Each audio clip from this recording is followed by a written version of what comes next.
Hello दोस्तों, welcome to expert classes by Manju ma'am. मैं Sushma political science की क्लास में आप सभी का स्वागत करती हूँ। हम मॉडल पेपर को पढ़ रहे हैं। इसमें हम मॉडल पेपर हमने स्टार्ट किया फर्स्ट सेमेस्टर के लिए, थर्ड सेमेस्टर के लिए और फिफ्थ सेमेस्टर के लिए। तो जो हमारा मॉडल पेपर है 2 दिन हम फर्स्ट सेमेस्टर पढ़ते हैं, 2 दिन थर्ड सेमेस्टर और 2 दिन फिफ्थ सेमेस्टर। तो आज के मॉडल पेपर में हम फिफ्थ सेमेस्टर को कवर करेंगे। जो इंपॉर्टेंट क्वेश्चन हैं प्रीवियस ईयर में पूछे गए और आगे पूछे जा सकते हैं, उन्हीं क्वेश्चन को हम यहाँ पर सॉल्व करते हैं। और देख सकते हैं आप मॉडल पेपर नंबर 3 है। तो चलिए हम अपने क्वेश्चन को स्टार्ट करते हैं। देखिए क्वेश्चन फर्स्ट है, समाज को परिभाषित कीजिए। यहाँ पर परिभाषित होगा, टाइपिंग मिस्टेक है थोड़ी सी। परिभाषित कीजिए और इसके प्रमुख सिद्धांतों का वर्णन कीजिए। यानी समाजवाद को डिफाइन करना है, क्या होता है समाजवाद, और जो इसके सिद्धांत है, जो इसके प्रिंसिपल्स हैं, उसको हमें बताना है। देखिए शुरू करते हैं यहाँ से। समाजवाद के अभिप्राय क्या है, यानी उसकी मीनिंग क्या है और उसके जो तर्क यानी आर्ग्यूमेंट्स क्या हैं, इसको समझते हैं। सबसे पहले देखिए, प्रत्येक पदबंध के कुछ अनिवार्य निहितार्थ होते हैं। यानी कि जो पदबंध होते हैं, प्रत्येक पदबंध चाहे कोई भी पदबंध हो, उसमें कुछ ना कुछ निहित होता है, कुछ अनिवार्य चीज़ निहित होते हैं, जिनके आधार पर उनकी परिभाषा प्रस्तुत की जा सकती है तथा वह चाहे सभी के लिए न सही अधिकांश लोगों को स्वीकार हो सकती है। गार्नर का कहना है, राज्य के कार्यों के बारे में हस्तक्षेप विहीनता के सिद्धांत के बिल्कुल विरोधी रूप में वह सिद्धांत है। यानी कि जो हम क्या डिफाइन कर रहे हैं समाजवाद को, तो प्रत्येक पदबंध, जितने भी पदबंध होते हैं उनमें कुछ ना कुछ निहित होता है, जिससे क्या होती है उसकी परिभाषा को प्रस्तुत की जाती है। और चाहे वह सभी लोगों के लिए ना सही, सभी लोगों को चाहे वो स्वीकृत ना हो, लेकिन जो गार्नर का कहना है, इन्होंने क्या कहा है, राज्य के कार्यों के बारे में हस्तक्षेप विहीनता के सिद्धांत के बिल्कुल विरोधी रूप में वह सिद्धांत है। यानी कि वो ऐसा सिद्धांत होता है जो हस्तक्षेप विहीनता सिद्धांत के बिल्कुल विरोध में होता है, जिसे हम किसी और अधिक उपयुक्त शब्द के अभाव में समाजवादी सिद्धांत कह सकते हैं। और इससे हम क्या कह सकते हैं, देखिए, जिसे हम और अधिक उपयुक्त शब्द के अभाव में, यानी और अधिक उपयुक्त जो शब्द है उसके अभाव में हम उसे क्या कह सकते हैं, समाजवादी सिद्धांत को हम कह सकते हैं। जो शासन के न्यूनतम की बजाय अधिकतम कार्यक्षेत्र का समर्थन करता है, यानी जो शासन है इसकी न्यूनतम के बजाय अधिकतम जो कार्यक्षेत्र इसका समर्थन करता है। सिद्धांत के समर्थक राज्य पर अविश्वास करने तथा उसे ऐसी बुराई के रूप में देखने जिसके कार्यों में अधिकतम संभव सीमा तक सीमित करना चाहिए के स्थान पर इसे एक सर्वोच्च तथा सकारात्मक भलाई मानते हैं, और इसलिए यह आग्रह करते हैं कि इसका ध्येय लोगों के सामान्य आर्थिक, नैतिक और बौद्धिक हितों को प्रोत्साहन देना है। यानी कि समाजवाद क्या है, देखिए, समाजवाद जो समाज के कल्याण के लिए कार्य किए जाते हैं, चाहे वो राजनीतिक तरीके से कार्य हो, चाहे वो किसी भी दल द्वारा कार्य किया जा रहा हो, लेकिन उसमें क्या होता है, वो देखिए कोई भी कार्य हो रहा है, कोई भी अगर कार्य चल रहा है समाज में, या कोई भी कार्य होता है, सब लोग उससे स्वीकृत नहीं होते। कोई ऐसे विपक्षी होते हैं जिनको वो कार्य सही नहीं लगता, यानी उसके विपक्ष में होते हैं। तो यहाँ पर बताया गया है कि देखिए, एक सर्वोच्च तथा सकारात्मक भलाई मानते हैं कई लोग, इसलिए आग्रह करते हैं कि इसका ध्येय लोगों को सामान्य आर्थिक, यानी जो लोगों की आर्थिक है, आर्थिक स्थिति, उनकी जो नैतिक स्थिति है और जो उनकी बौद्धिक यानी इंटेलेक्चुअल जो स्थिति है, जो उनका हित है, हितों को प्रोत्साहन करना चाहिए। यानी उनके आर्थिक, नैतिक और बौद्धिक जो हित हैं उनको प्रोत्साहन करना चाहिए समाजवाद के अंदर में। समाजवाद के इस रूप में समर्थक राज्य को सकारात्मक भलाई का उपकरण मानते हैं तथा समाज के धनी व निर्धन वर्गों के बीच खाई को यथासंभव कम करने पर सारा बल देते हैं। यानी समाजवाद के इस रूप के समर्थक, यानी जो समाजवाद को समर्थन देते हैं, राज्य को सकारात्मक भलाई का उपकरण मानते हैं, यानी राज्य को जो है सकारात्मक तरीके से, यानी पॉजिटिव वे में वो भलाई करना चाहते हैं, उपकरण मानते हैं तथा समाज के धनी व निर्धन वर्गों के बीच ही जो खाएं, यानी समाज में किसका अंतर है, एक तो देखिए जात पात का अंतर लोग करते हैं, एक तो धनी और निर्धन का जो अंतर करते हैं, यानी धनी लोग जो छोटे लोग हैं जिनके आर्थिक स्थिति कमजोर है, उनको निर्धन मानकर उन पर जो बहुत सारे शोषण है वो करते रहते हैं। एक तो जात पात का उल्लेख किया गया, यानी जात पात भी समाज की एक बुराई मानी जाती है। तो जो ये गरीब और अमीर के बीच ये खाई, इसको यथासंभव कम करने का प्रयास कौन देता है, समाजवाद ये प्रयास करता है कि जो लोगों के बीच में ये खाई है, यानी अमीर और गरीब की, जात पात की, तो इसको खत्म करने पर पूरा बल कौन देता है, समाजवाद देता है। इसके लिए वे उत्पादन के साधनों तथा वस्तुओं के विनिमय व वितरण पर सार्वजनिक स्वामित्व, प्रतियोगिता की समाप्ति, सामाजिक न्याय आदि के विषय का समर्थन करते हैं। यानी सामाजिक न्याय सभी को प्राप्त हो। ये सब चीज़ें कहाँ लिखी हुई हैं, संविधान में लिखी हुई हैं। संविधान में वर्णन इन सब चीज़ों का किया गया, नहीं सामाजिक न्याय की बात की गई, आर्थिक न्याय की बात की गई, तो समाजवाद के अंदर ही इसको डिफाइन किया जाता है।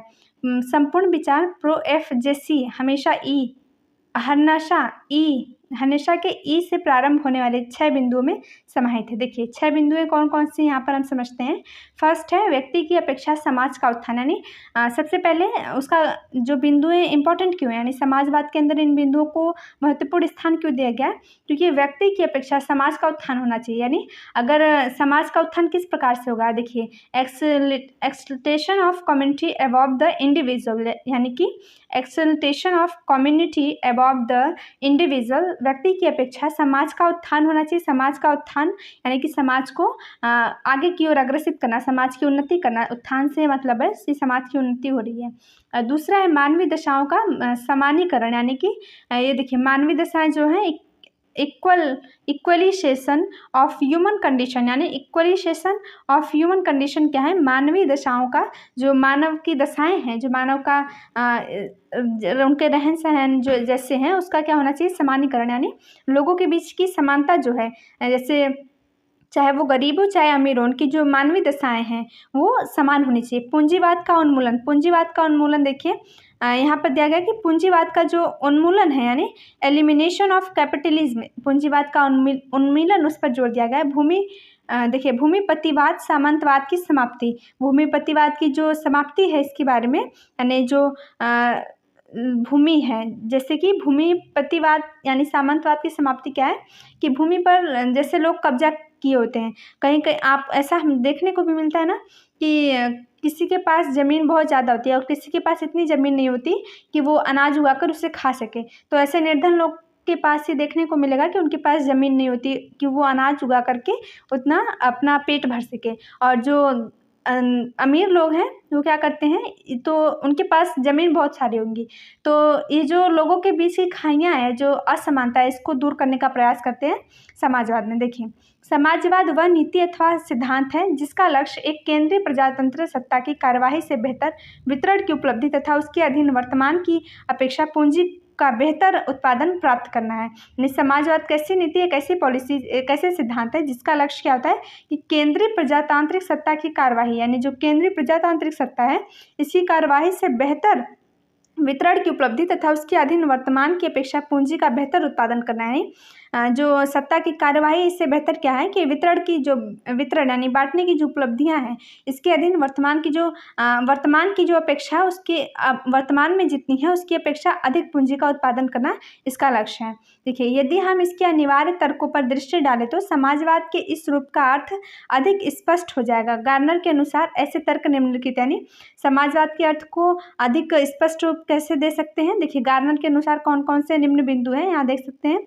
ऑप्शन फर्स्ट है आर्थिक संगठन की वर्तमान व्यवस्था में जो श्रम करने वाला व्यक्ति है अपने परिश्रम का पर्याप्त फल नहीं प्राप्त करता। यानी देखिए हमने वही बात किया कि ऐसे भी लोग हैं समाज में जिनके पास उतनी भूमि नहीं होती कि वो अपना अनाज उगा सके, और अगर वो दूसरे की भूमि, यानी कि कई लोग ऐसे भी होते हैं जिनके पास बहुत सारी भूमि है तो वो अपना काम कराते हैं, यानी श्रम करवाते हैं लोगों से। तो इसमें क्या किया गया, आर्थिक संगठन की वर्तमान व्यवस्था में, यानी जो आर्थिक संगठन है, इकोनॉमिक जो संगठन है, इसकी वर्तमान जो व्यवस्था है उसमें क्या है, श्रम करने वाला जो व्यक्ति काम करता है अपने परिश्रम का पर्याप्त फल भी उसे नहीं प्राप्त होता है। यानी लोग उतनी भी मजदूरी नहीं देते जिससे उसका जीवन निर्वाह हो सके।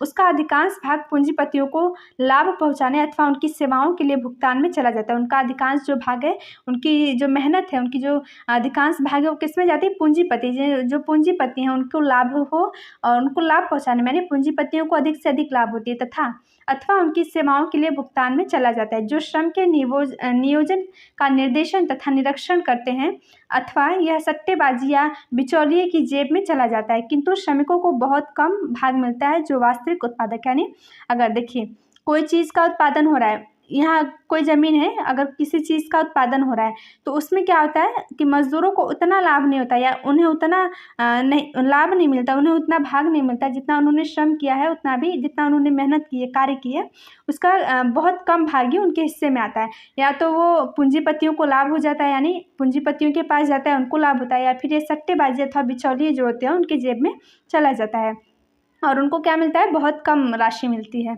देखिए उसके बाद दूसरा कंडीशन क्या है, उत्पादन के साधनों पर उन देखिए उत्पादन के साधनों पर उन थोड़े से लोगों का एकाधिकार कायम होता जा रहा है जो जनता का शोषण करते हैं। देखिए जो उत्पादन है या जो भूमि है, उत्पादन की बात करें या भूमियों की बात करें तो उसमें क्या होता है, जो मजदूर होते हैं वो बेचारे काम करते हैं, मेहनत करते हैं, लेकिन उनको इतनी कमाई नहीं मिल पाती। और यहाँ पर क्या होता है, उत्पादन के साधनों पर उन थोड़े से लोगों का, वो जो थोड़े से लोग हैं जिनके पास ज़मीन है या फिर उनके पास जो पूंजीपति है, उनका एकाधिकार क्या हो रहा है, वो कायम होता जा रहा है, जो जनता का शोषण करते हैं, एक प्रकार से जनता का शोषण ही करते हैं। अतः राज्य को संपूर्ण भूमि अथवा पूंजी अथवा उत्पादन के साधनों को अपने नियंत्रण में लेना चाहिए। यानी जो राज्य है, राज्य को क्या करना चाहिए, संपूर्ण भूमि तथा पूंजी को अपने अथवा उत्पादन के साधनों को अपने नियंत्रण में लेना चाहिए था, जिनका प्रयोग इस समय केवल स्वामित्वधारी वर्ग के लाभ के लिए किया जा रहा है। देखिए तीसरा कंडीशन क्या है, समाजवाद का सिद्धांत न्याय तथा अधिकार के सिद्धांतों पर आधारित। यानी समाजवाद का सिद्धांत कैसा होना चाहिए, न्याय और अधिकार, यानी कि हर किसी को हर प्रकार से न्याय मिल सके, सबको अधिकार मिल सके, ये सिद्धांत है समाजवाद का। लेकिन देखिए भूमि तथा उसमें छिपी खनिज संपत्ति पर सबका अधिकार होना चाहिए। यानी कि जो भूमि है उस पर सबका अधिकार होना चाहिए। ऐसा ही क्यों होता है कि जो अमीर है, जो पूंजीपति है, उनके पास भूमि होती है, जो निर्धन है, गरीब है, उनके पास भूमि नहीं होती। तो ये क्या कारण है, ऐसा अधिकार सबको होना चाहिए कि सबके पास भूमि होनी चाहिए, सबके पास संपत्ति होनी चाहिए। देखिए खनिज तथा संपत्ति पर सबका अधिकार होना चाहिए, कुछ का नहीं। यानी कुछ लोगों का, मात्र लोगों का अधिकार होकर के लोग तो बेरोजगारी से गुजर रहे हैं, भूखे मर रहे हैं, कितना श्रम करते हैं लोग। तो इसके लिए क्या समाजवाद का क्या सिद्धांत है कि सभी के पास भूमि होनी चाहिए और सभी के पास अधिकार होना चाहिए। देखिए आगे देखते हैं क्या है फोर्थ कंडीशन, समाजवाद का सिद्धांत राज्य की प्रकृति के साव्य सिद्धांत के अनुकूल है। यानी राज्य की जो प्रकृति है उसके सिद्धांत के अनुकूल है। यह बताता है कि समाज केवल व्यक्तियों की भीड़ नहीं बल्कि प्राणवान शरीर के समान है। यानी समाज जो है वो, समाज में केवल व्यक्ति ही नहीं रहते, यानी केवल व्यक्तियों की भीड़ को हम समाज नहीं कह सकते हैं। समाज किसे कहते हैं, देखिए व्यक्तियों की भीड़ नहीं बल्कि प्राणवान शरीर के समान है। कुछ की अपेक्षा सबका कल्याण प्रधान, यानी कुछ लोगों की अपेक्षा, केवल कुछ लोगों का ही कल्याण क्यों हो, सभी का कल्याण होना चाहिए समाज में। तो यहाँ कह रहा है कुछ की अपेक्षा सबका कल्याण प्रधान है तथा अधिकतम लोगों के हित साधन के लिए व्यक्ति विशेष के कल्याण को अनेक के कल्याण के अधीन होना चाहिए। यानी कि जो व्यक्ति विशेष किसी एक व्यक्ति के विशेष कल्याण से नहीं होना चाहिए, जो व्यक्ति हैं सभी के कल्याण से होना चाहिए था। ठीक है, तो पहला इसके जो सिद्धांत रहे समाजवाद के वो हमने समझा। अब देखते हैं दूसरा क्वेश्चन क्या है। दूसरा है उपनिवेशवाद क्या है, इसकी विशेषताओं का वर्णन कीजिए। उपनिवेशवाद के बारे में पूछा जा रहा है, इसकी क्या विशेषताएं हैं। देखिए सामूहिक स्वामित्व तथा प्रबंध व्यवस्था पूरी तरह प्रजातांत्रिक है। यानी जो सामूहिक स्वामित्व है और जो प्रबंध की व्यवस्था पूरी तरीके से कैसे प्रजातांत्रिक है, यानी डेमोक्रेटिक है। वास्तव में समाजवाद प्रजातंत्र का आर्थिक अनुपूरक भाग है। यानी समाजवाद क्या है, प्रजातंत्र यानी लोगों का ही अनुपूरक है। यह नैतिक तथा उपकारवादी दोनों सिद्धांतों पर आधारित है। यानी कि ये किस पर आधारित है, यानी नैतिक सिद्धांत, जो उपनिवेशवाद है वो किस पर आधारित है, नैतिक सिद्धांत, और जो उपकारवादी सिद्धांत है इस पर आधारित है। तथा यही एकमात्र व्यवस्था है जिसके अंतर्गत उत्पादन में कुशलता व न्याय की प्राप्ति हो सकती है। यानी कि जो उपनिवेशवाद है इसमें क्या होती है, उत्पादन की कुशलता होती है और न्याय की प्राप्ति होती है लोगों को, तथा व्यक्तिगत चरित्र के समग्र सामंजस्यपूर्ण विकास के ध्येय को साकार किया जा सकता है। देखिए उपनिवेशवाद एक ऐसी प्रक्रिया है जिसके अंतर्गत उपनिवेशवाद राष्ट्र उपनिवेश के आर्थिक, प्राकृतिक तथा मानवीय संसाधनों का प्रयोग अपने हितों के लिए करता है और अपने इन उद्देश्यों की पूर्ति के लिए इन राष्ट्र पर अपना नियंत्रण स्थापित करता है। उपनिवेशवाद क्या है, उपनिवेशवाद के अंतर्गत क्या होता है, राष्ट्र उपनिवेशवाद के आर्थिक, जो इकोनॉमिक यानी आर्थिक, प्राकृतिक यानी नेचुरल, और मानवीय जो संसाधन है, जो संसाधनों का प्रयोग अपने हित के लिए करते हैं और क्या होता है, अपने इन उद्देश्यों की पूर्ति के लिए राष्ट्र पर अपना नियंत्रण बनाए रखते हैं। राष्ट्र पर क्या करता है, अपना नियंत्रण स्थापित करता है। ये शक्तियाँ किस प्रकार इन क्षेत्रों में अपनी सर्वोच्चता स्थापित करती हैं यह एक अलग प्रश्न है, परंतु औपनिवेशिक शक्तियाँ उपनिवेश का अत्यधिक शोषण करती हैं। यानी जो औपनिवेशिक शक्तियाँ होती हैं वो किसका अधिक शोषण करती है, तो उपनिवेशों का अधिक शोषण करती है।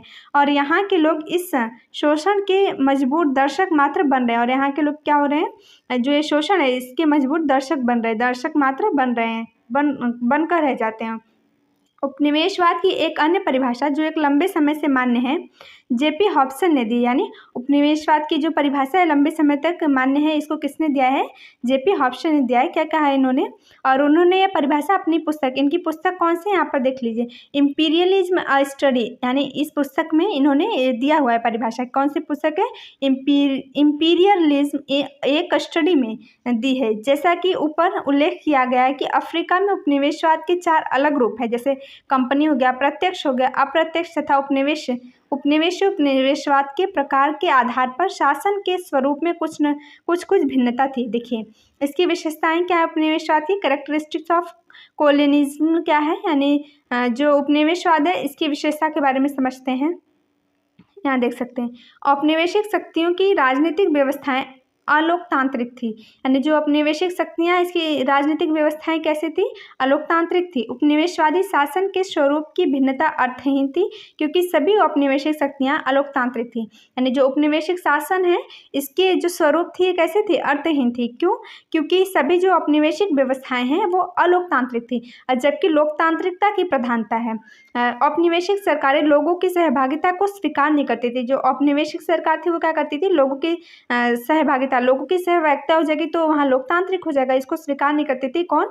औपनिवेशिक जो सरकारें होती थी। नीतियों तथा निर्णयों के निर्धारण में लोगों का नाम मात्र का हस्तक्षेप था। यानी जो नीति होते थे, जो नीति निर्णय होते थे, उसमें लोगों का नाम मात्र का सिर्फ हस्तक्षेप होता था, या इस व्यवस्था में लोगों की कोई भूमिका ही नहीं थी। दूसरा क्या है? कानून और व्यवस्था। इसकी हम विशेषताएं पढ़ रहे हैं। दूसरा विशेषता क्या है? कानून और व्यवस्था। शांति व्यवस्था को बनाए रखना औपनिवेशिक शासन का प्राथमिक उद्देश्य। यानी औपनिवेशिक शासन का प्राथमिक उद्देश्य क्या है? शांति व्यवस्था को बनाए रखना इसका प्राथमिक उद्देश्य है। औपनिवेशिक शासन को अफ्रीकी लोगों की इच्छा के बिना उन पर थोपा गया। यानी जो औपनिवेशिक शासन है उसको किस पर थोपा गया? अफ्रीकी लोगों पर। और अफ्रीकी लोगों पर कैसे थोपा गया? उनकी इच्छा के बिना। वो नहीं चाहते थे कि हमारे ऊपर औपनिवेशिक शासन रहे। लोग के बिना शासित होने से स्वाभाविक रूप से प्रसन्न नहीं थे। यानी कि वो लोग के बिना शासित होने से स्वाभाविक रूप से प्रसन्न नहीं थे। विरोध का सामना किया कि इन्होंने, देखिए औपनिवेशिक शासन को प्राय अपने शासन के विरुद्ध प्रतिरोध का सामना करना पड़ता था। जो औपनिवेशिक शासन थे उनको अपने जो शासन है इसके विरुद्ध प्रतिरोध का सामना करना पड़ता था। इसलिए शांति तथा व्यवस्था को बनाए रखना औपनिवेशिक सरकारों की सर्वोच्च प्राथमिकता बना रहा, जिसके कारण जिसके कारण उपनिवेशों के अधिकतर धन का व्यय शिक्षा, आवास तथा स्वास्थ्य के स्थान पर पुलिस तथा सेना के विकास व उसे बनाए रखने पर होता था। यानी जो औपनिवेशिक शासक हैं वो क्या करते थे? उनको शांति व्यवस्था बनाए रखना पड़ता था, तो वो शिक्षा की अपेक्षा, आवास की अपेक्षा या स्वास्थ्य की अपेक्षा जो अपने पैसे हैं, धन है, उसको किस पर खर्च करते थे? पुलिस पर तथा सेना के विकास व उसे बनाए रखने पर उसे खर्च करते थे। उसके बाद देखते हैं नेक्स्ट क्वेश्चन नंबर 3 है। उपनिवेशवाद सरकारें निर्बल थी, ये 3rd पॉइंट है। उपनिवेशवादी जो सरकारें थी वो कैसी थी? निर्बल थी। यहाँ देखिए अधिकतर उपनिवेशवाद सरकारों के पास धन का अभाव था। यानी जो उपनिवेशवाद की सरकारें थी उनके पास धन का अभाव होता था, तो वो कैसी हो गई थी? सरकारें निर्बल हो गई थी। यूरोपीय औपनिवेशिक शक्तियाँ अपने उपनिवेश को अफ्रीका के शासन पर सारा धन व्यय नहीं करने देना चाहती थी। प्रत्येक औपनिवेशिक शासन के अभियानों पर होने वाले खर्च के लिए अधिकाधिक धन उगाहने के लिए उत्तरदायी था। उपनिवेशों का साधन संपन्न होना ही अर्थहीन था, क्योंकि शांति तथा व्यवस्था के परे सरकार थी। यानी कि जो उपनिवेशवाद का साधन था वो संपन्न होना भी अर्थहीन था, क्योंकि वो अपना क्या करते थे? जो पूरा अपना साधन है वो किस पर खर्च करते थे? पुलिस पर, और जो पुलिसों पर खर्च करते थे। जो सेनाएं होती थी उनको बनाने के लिए खर्च करते थे। शांति तथा व्यवस्था के परे सरकार थी। देखिए 4th पॉइंट क्या? औपनिवेशिक सरकारें बांटो तथा राज करो की नीति का अनुसरण करती थी। औपनिवेशिक सरकारें कौन सी नीति का अनुसरण करती थी? तो बांटो तथा राज करो की जो नीतियां हैं इसका अनुसरण कौन करती थी? तो औपनिवेशिक सरकारें करती थी। सामर्थ्य के अभाव तथा कानून व व्यवस्था पर अत्यधिक जोर देने के कारण औपनिवेशिक शासन सभी प्रकार से बांटो तथा राज करो की नीति का अनुसरण करते थे। जानबूझकर ऐसी नीतियों का क्रियान्वयन करते थे जिससे देशी शक्तियों का नेटवर्क तथा संस्थाएं कमजोर होती थी। Module 10 African politics and government से स्पष्ट होता है कि अफ्रीका के कई हिस्सों में उत्तर औपनिवेशवाद के जातीय संघर्षों की जड़ में किस प्रकार से भाषा, धर्म तथा जाति के आधार पर विभाजन के लिए औपनिवेशिक नीति उत्तरदायी थी। यानी कि अफ्रीका में देखिए, यहाँ पर अफ्रीका के कई हिस्सों में उत्तर औपनिवेशवाद के जातीय संघर्षों की जड़ में किस प्रकार से भाषा, धर्म तथा जाति व्यवस्था पर विभाजन के लिए औपनिवेशिक नीति उत्तरदायी थी। तो हम यहाँ पर क्या देखें कि जो नीतियां हैं, औपनिवेशिक नीतियां, उन्होंने किस शासन का अनुसरण किया? बाटो और राजकरों की जो नीति थी उसका अनुसरण किया था। इनके पास धन का अभाव होता था या निर्बल होते थे।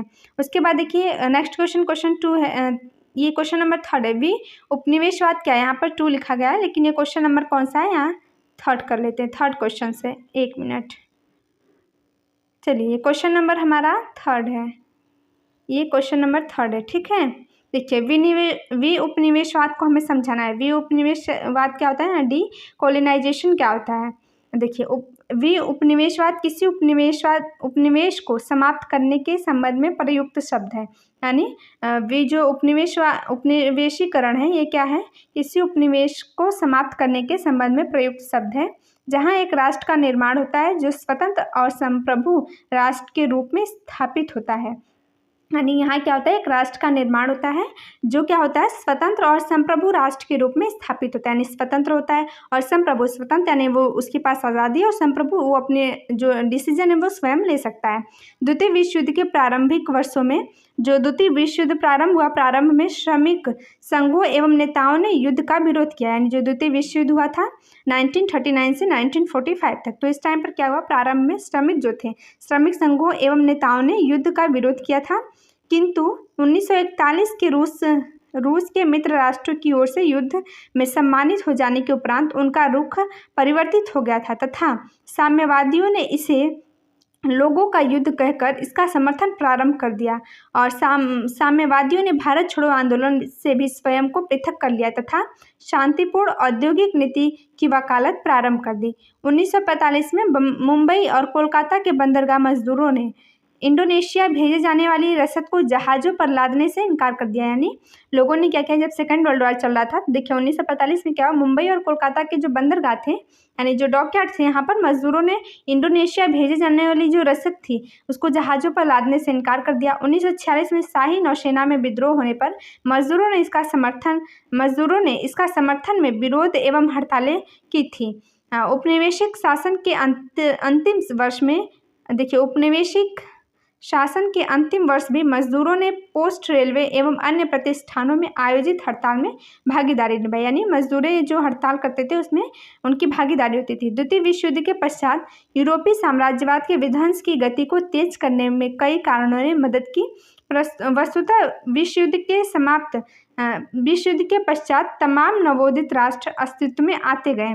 एशिया, अफ्रीका और लैटिन अमेरिकी देशों में गुलामी को समाप्त कर एक नए युग का आरंभ किया गया। यानी एशिया में, अफ्रीका में महाद्वीप है, एशिया, अफ्रीका और लैटिन अमेरिकी जो देश हैं, देशों में गुलामी को समाप्त कर गुलामी को जो है समाप्त किया गया और नए युग को आरंभ किया गया। जो सेकेंड वर्ल्ड वॉर खत्म होता है तब, यानी 1945 के बाद साम्राज्यवादी राष्ट्रों की पकड़ से इन राष्ट्रों की स्वतंत्रता, देखिए 1 मिनट यहाँ से देखते हैं, साम्राज्यवादी राष्ट्रों की पकड़ से इन राष्ट्रों की स्वतंत्रता की प्रक्रिया को विऔपनिवेशीकरण का नाम दिया गया। यानी जो साम्राज्यवादी राष्ट्र थी उनकी जो ये राष्ट्रों की जो स्वतंत्रता की प्रक्रिया थी उसको क्या नाम दिया गया? विऔपनिवेशीकरण का नाम दिया गया। औपनिवेशिक मुक्ति के पश्चात नव स्वतंत्र राष्ट्रों ने गुटी राजनीति को छोड़कर अपनी स्वतंत्र पहचान कायम की। दूसरे शब्दों में दो देश में बटे गुट से अपने को अलग रखा। इसी कारण नवोदित राष्ट्रों की तृतीय विश्व युद्ध यानी थर्ड वर्ल्ड भी कहा गया। इस दृष्टि से उपनिवेशवाद उन्मूलन प्रक्रिया ने तृतीय विश्व युद्ध के उदय में प्रत्यक्ष भूमिका निभाई थी। तो यहाँ पर हमने क्या पढ़ा? उपनिवेशवाद के बारे में अच्छे से समझा। अब हम नेक्स्ट क्लास में नव उपनिवेशवाद के बारे में समझेंगे। यहाँ पर आज हमने समाजवाद को पढ़ा, उपनिवेशवाद को पढ़ा और जो उपनिवेशवाद था इसको पढ़ा। नेक्स्ट क्लास में हम क्या पढ़ेंगे? हमारा टॉपिक रहेगा नव उपनिवेशवाद। तब तक आज हमने ये जो पढ़ा है, यहाँ पर हमने उपनिवेशवाद, समाजवाद और उपनिवेशवाद, इन सब चीज़ों के बारे में आपको अच्छे से रिवाइज कर लेना है। ये इंपॉर्टेंट क्वेश्चन है, क्वेश्चन समाजवाद से रिलेटेड, उपनिवेशवाद से रिलेटेड एग्जाम में ज़रूर पूछे जाते हैं। तो आई होप होप आपको क्लासेस समझ में आ रही होंगी। वीडियो को लाइक करिए, शेयर करिए और चैनल को सब्सक्राइब करिए। कमेंट बॉक्स में ज़रूर बताइएगा कि आपको क्लासेस कैसी लग रही हैं और कोई क्वेश्चन में डाउट हो तो ज़रूर पूछिएगा। आज के लिए इतना ही। Thank you.